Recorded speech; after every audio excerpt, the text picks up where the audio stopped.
അസ്സലാമു അലൈക്കും വറഹ്മത്തുള്ളാഹി വബറകാതുഹു. നമുക്ക് പരിചയമുള്ള ഒരു പദം അൽ ഹസനത്ത്, നമ്മൾ നന്മ എന്നാണ് അതിന് അർത്ഥം പറയാറുള്ളത്. ഭാഷയിൽ വളരെ മനോഹരമായ ഒരു പദമാണ് ഹസനത്ത് എന്നുള്ളത്.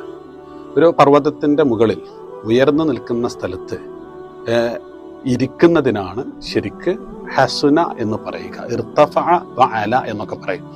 എന്ന് പറഞ്ഞാൽ ഒരു മനുഷ്യനെ അയാളുടെ സ്ഥാനം ഉയർത്തുന്നത്, അയാളെ ഏറ്റവും മനോഹരമായിട്ട് കാണിക്കുന്നത്, അയാൾ ഏറ്റവും ശുദ്ധിയായിട്ട് കാണിക്കുന്നത്, ഇതൊക്കെയാണ് ശരിക്ക് ഈ പദത്തിൻ്റെ അർത്ഥം.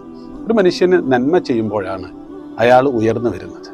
ഒരാൾ നന്മ ചെയ്യുമ്പോഴാണ് അയാൾ ശുദ്ധീകരിക്കപ്പെടുന്നത്.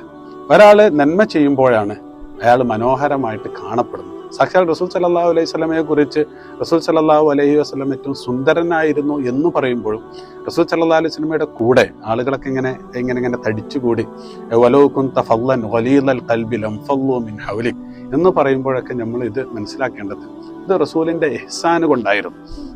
അതുകൊണ്ട് തന്നെ ഇസ്ലാം മുന്നോട്ട് വെക്കുന്ന വളരെ സുപ്രധാനമായ മൂല്യമാണ് ഇഹ്സാന് എന്ന് പറയുന്നത്. ഇഹ്സാന് എന്ന് പറയുന്നത് ഹസനത്ത് ചെയ്യുക. ഹസനത്ത് എന്താണ് എന്ന് നേരത്തെ പറഞ്ഞു. അപ്പോൾ ആ ഹസനത്ത് ചെയ്യുന്നതാണ് ഇഹ്സാൻ. അപ്പോൾ മനുഷ്യരോട് നമ്മൾ ഇഹ്സാൻ ചെയ്യണം. മാതാപിതാക്കളിലേക്ക് ചേർത്ത് വബിൽ വാലിദൈനി ഇഹ്സാന എന്ന് പറയുന്നുണ്ട്. റസൂൽ സല്ലല്ലാഹു അലൈഹി വസല്ലമയുടെ അടുത്ത് ജിബ്രീൽ വരുന്നുണ്ട് ദീന് പഠിക്കുന്നതിന് വേണ്ടിയിട്ട്. അവസാനം ചോദിക്കുന്ന ഒരു ചോദ്യം ഒമൽ ഇഹ്സാൻ എന്നാണ് ചോദ്യം. അപ്പോൾ ആ ചോദ്യത്തിന് റസൂല് നൽകുന്ന മറുപടി സല്ലല്ലാഹു അലൈഹി വസല്ലം അൻ തഅബുദല്ലാഹ കഅന്നക തറാഹു ഫഇൻ ലം തകുൻ തറാഹു ഫഇന്നഹു യറാക്. ഒരാൾ നന്മ ചെയ്യണമെങ്കിൽ അതിനുള്ള പ്രചോദനം എന്താണ്? നന്മ ചെയ്യാനുള്ള പ്രചോദനം പടച്ചവൻ എന്നെ കാണുന്നു എന്നുള്ള ബോധമാണ്. തിന്മ ചെയ്യാതിരിക്കുവാനുള്ള പ്രചോദനവും യഥാർത്ഥത്തിൽ അത് തന്നെയാണ്.